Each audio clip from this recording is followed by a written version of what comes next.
From the CISO Series, it's cybersecurity headlines.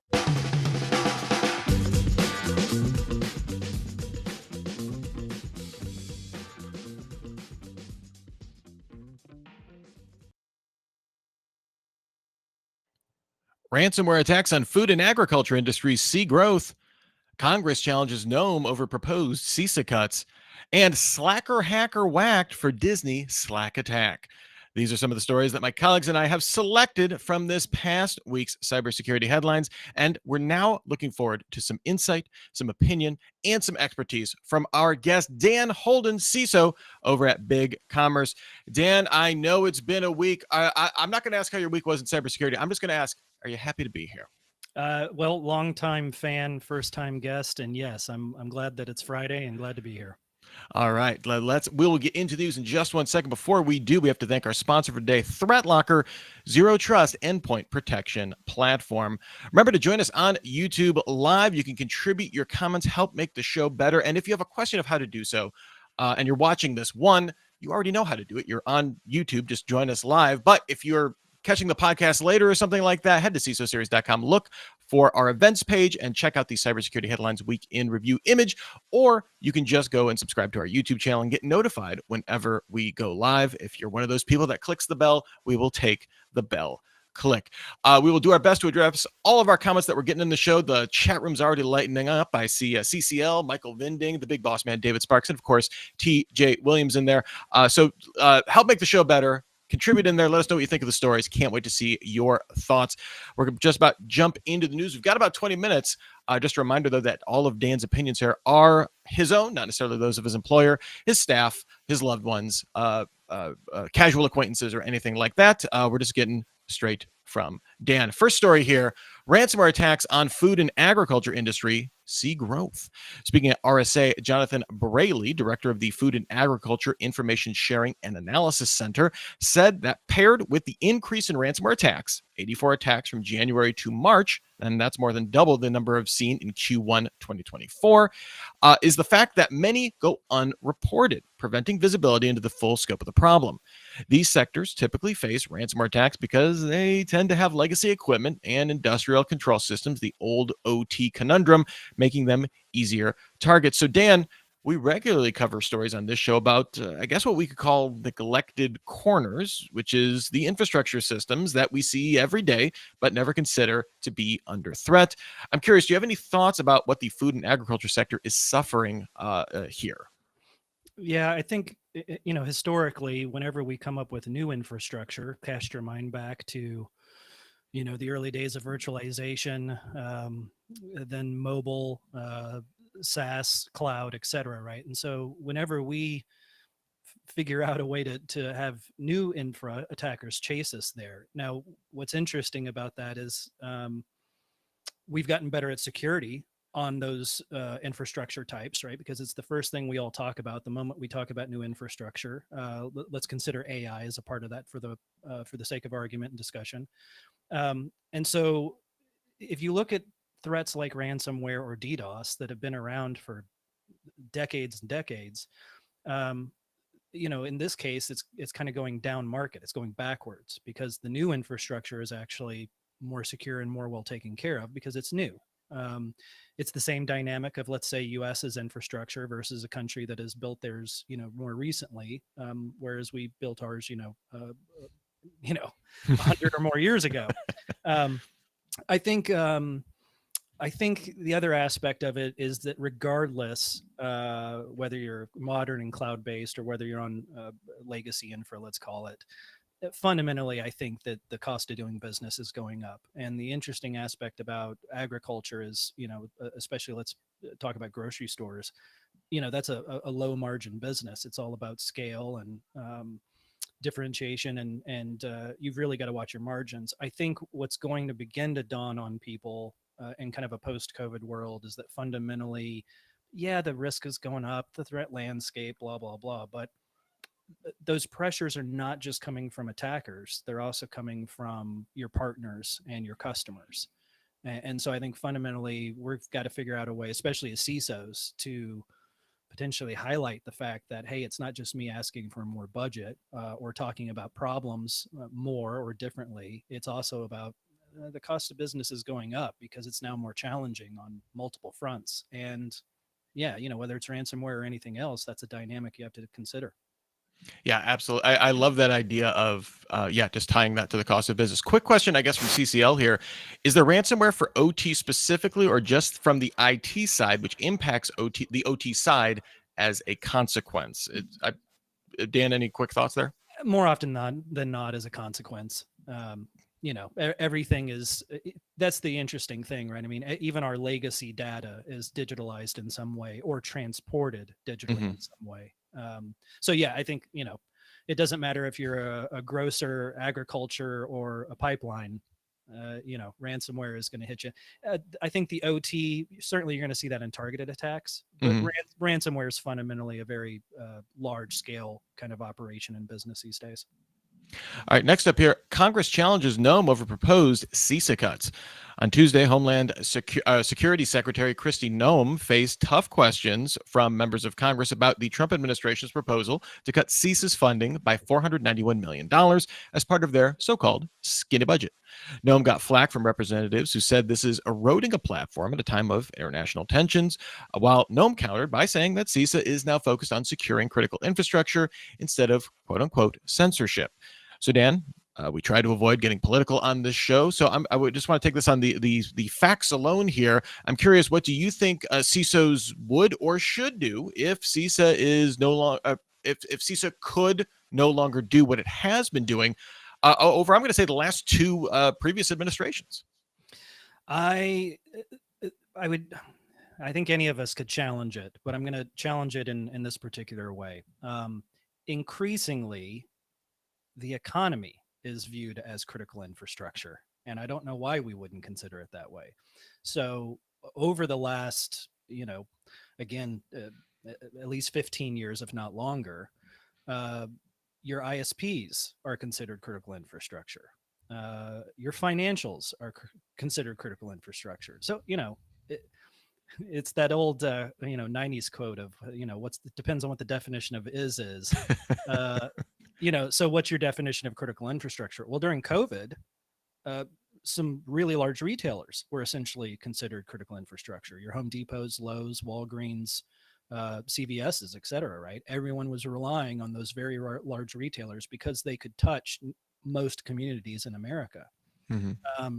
So let's start with defining what we're talking about when we say critical infrastructure, and then you can start to make your arguments after the fact. But I think you've got to start with that kind of baseline, and then go from there. Fundamentally, many businesses, and not just your Fortune level, right, goes way down into small cap and SMB.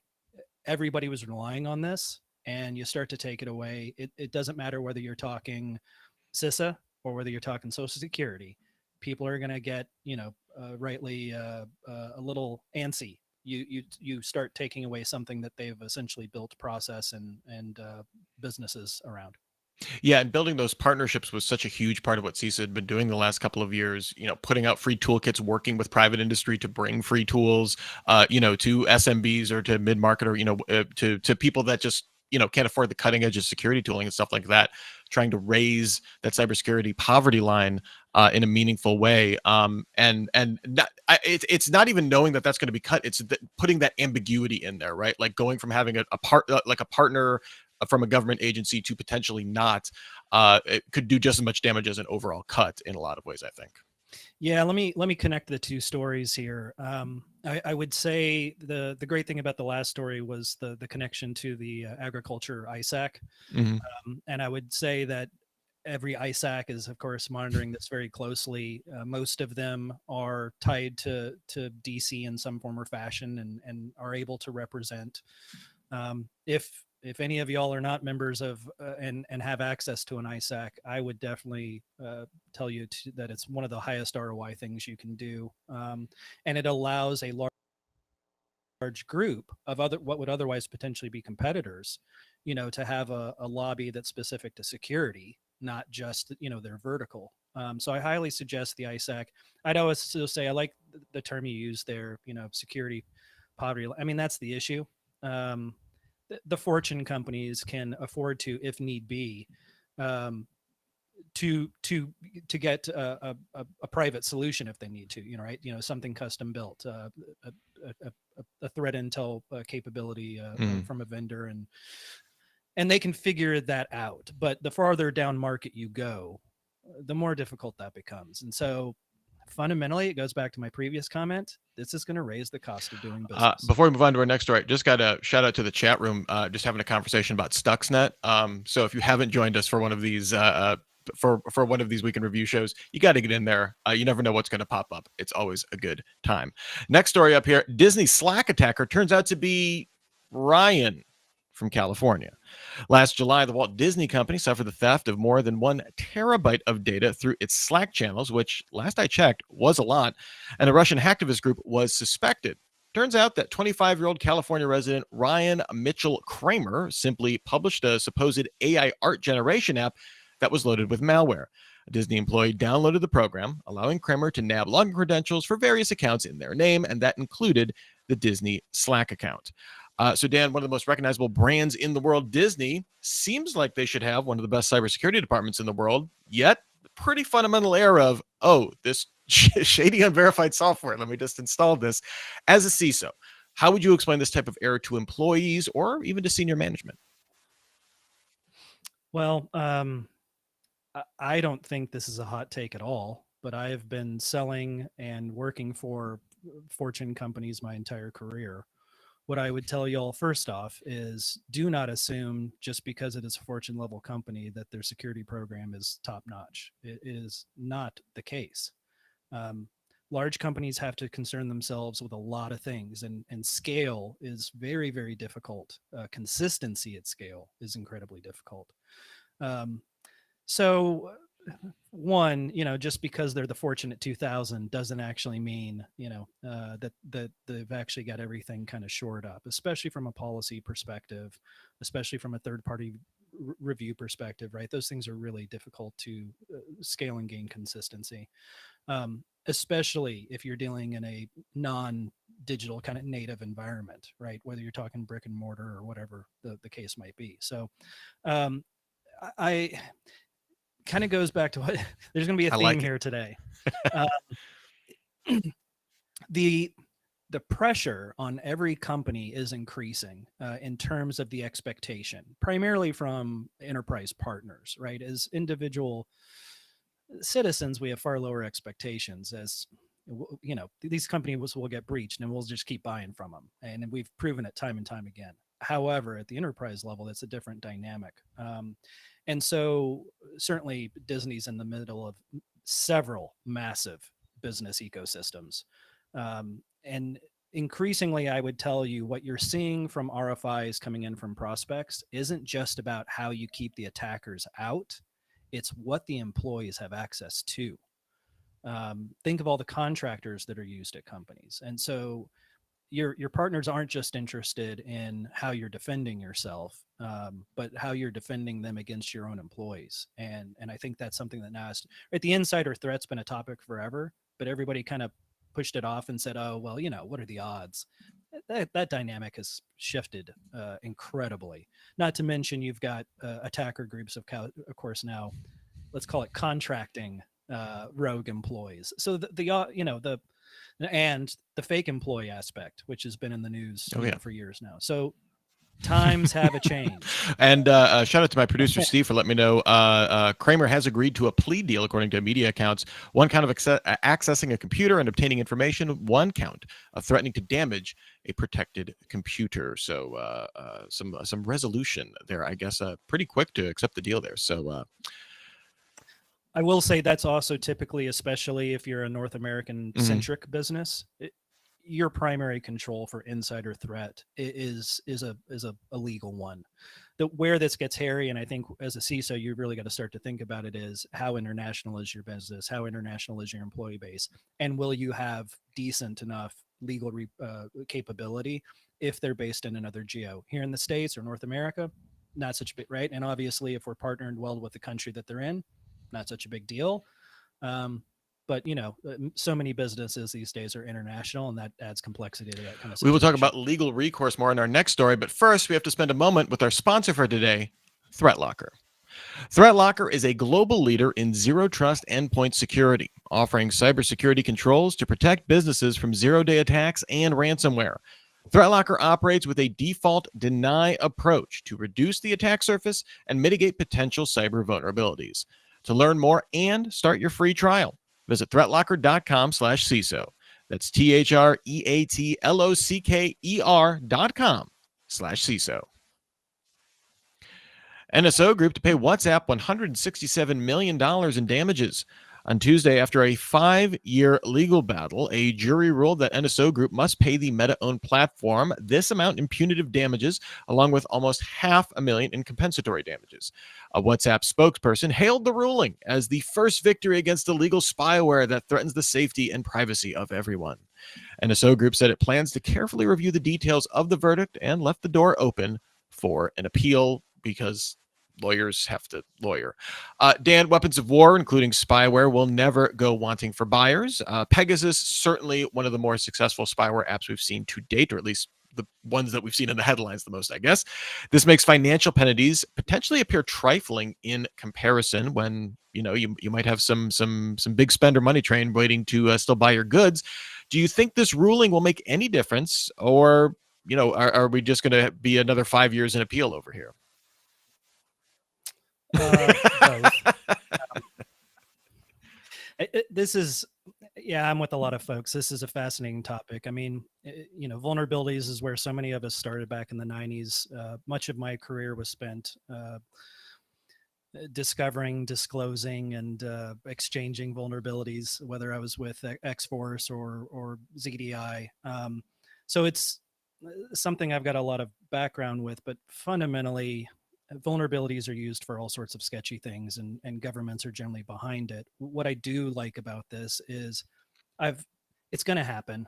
I mean, America probably has more zero-day in its back pocket than any other country or entity on the planet. The question is, how are you using them, and what are you using them for? And I think any of us, that's really where our questions and concerns kind of come into play, right? Is it being used as a weapon like the rest of our military capability, or used to spy like our intelligence capability? Or is it being used in some kind of rogue way or by rogue parties that, we're not necessarily in agreement with? And so it is heavy on the geopolitics. But what I like here is that every little bit kind of matters. I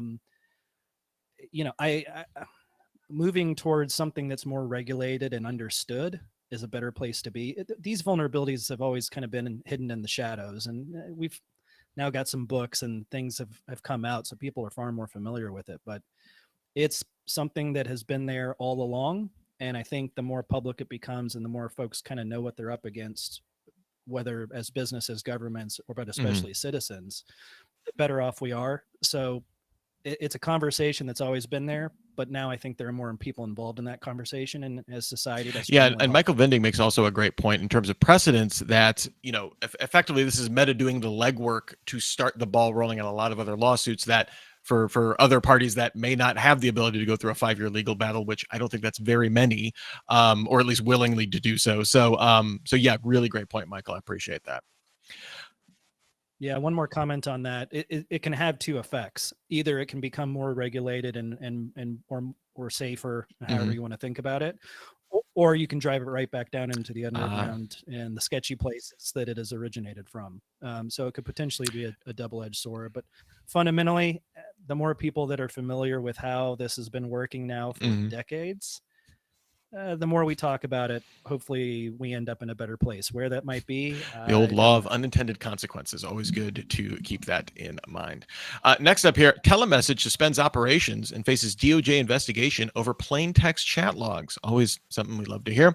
Telemessage is a federal contractor that sold a modified version of Signal called TMSGNL to senior U.S. officials and to other parties as well, but It's the officials that got it in the news. Despite its marketing claims suggesting end-to-end encryption, security researcher Micah Lee analyzed the app's Android source code and found it was insecure, confirming telemessages access. The company was recently hacked twice, leaking sensitive data and prompting it to suspend operations. Let's say it with me here. Federal contractor, a federal contractor. We don't have to focus on telemessage itself necessarily, but I'm curious, why did it take an external researcher to discover a federal contractor's practice of storing confidential data in like a weird forked cloned app that stores stuff in plain text? Why does this take an independent researcher here, Dan? Well, if they don't add you to the group chat, you got to do it yourself. Okay. Sorry about that one, y'all. It goes back to what we were talking about earlier. I think this is either a fundamental breakdown of due diligence, or they're gonna, you get sued out of business, right? And in other words, they were posed with questions. If you're in the government or at any kind of, again, enterprise kind of level, you're doing that kind of due diligence. So either they didn't do it, which was a problem, or they did do it and somebody lied, or some other issue there. But fundamentally, it goes back to what we've been talking about. Cost of business is going up. Doesn't matter who you are. And if you don't do that due diligence, you better have legal repercussions, and ensure that you've got a paper trail, because in these kinds of situations, somebody wants to know who's at fault. And that's what it comes down to, right? And every single one of these legal kind of issues, it's all going to come down to who was at fault. And if you didn't do your level of due diligence, then it's going to happen, more fingers will get pointed at the buyer potentially than the ones that got breached. Yeah, and TJ rightly points out here, we are thankful for the researchers. I agree. I am very thankful that there are people that do this work and say, hey, let me just look at the old logs here. See if I can read them. It's a very simple statement, but what a very powerful and agreeable statement, TJ. With you on that. It's been core to our industry now for 3 decades, and we've got a lot of good success stories. So it shows that there's still a very real, meaningful kind of aspect of security that has been consistent now for 30 years. And I think we all appreciate the hell out of that. Our last story here for today, PowerSchool hacker now extorting individual school districts. Following up on a story that we've been covering since January, the education technology company PowerSchool now says that despite having paid a ransom, the same threat actor is now attempting to use the stolen data to extort the individual school districts that it worked with. PowerSchool has expressed confidence that the incident had been resolved, telling Bleeping Computer that the hacker shared a video which purportedly showed the data being deleted. Apparently, this was not the end of the story, as at least 4 school boards have been contacted with extortion requests. Dan, I have to go really quick. The wallet inspector is here. They just need to look at my bankroll real quick here. To be fair, we know that the most sophisticated cybercrime groups are very good at customer service. Like, that is a value add to them, making it very likely that they could be believable when promising to delete the data in what could have been seen as a business deal. That's increasingly how we're like framing these, right? This is the cost of doing business, right? Can you afford to stay down? If you can recover faster, is it worth the expense? Outside of all the other ransomware discussions, that is certainly part of it. I'm curious, though, what can cybersecurity teams learn from this specific exchange, at least as it's developed so far? Yeah, I mean, to your comment, since we've got a theme of cost of business going up, where is the CFO going to see that? I mean, it's on your income statement. It's a part of your OpEx. And I think if you're a CISO, you've got to be arguing that fundamentally you're now a part of the cost of goods.